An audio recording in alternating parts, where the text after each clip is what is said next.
Kumusta mga kaibigan? Ngayong araw na to, ang ituturo ko sa inyo ay kung paano mag-download ng sound effects na gagamitin ninyo sa mga videos ninyo. Ang kailangan nyo lang gawin is pumunta kayo sa YouTube at isearch ninyo kung ano yung gusto ninyong sound effect. Ayan, halimbawa gusto nyo tong cash register, i-copy nyo lang yung link. Ayan, so pindutin nyo lang yung share at i-copy nyo yung link.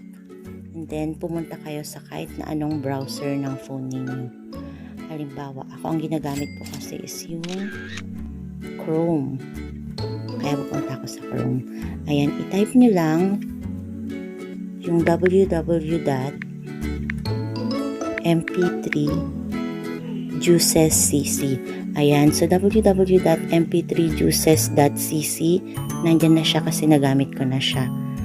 So, ang gagawin nyo lang, i-click nyo yan at i-paste nyo yung kinabi ninyo na link. I-search nyo at kapag nagpakita na yung download, pwede nyo na siyang i-download. Ganun lang kadali kasi ito yung ginagamit ko para ma-download ko yung mga sound effects.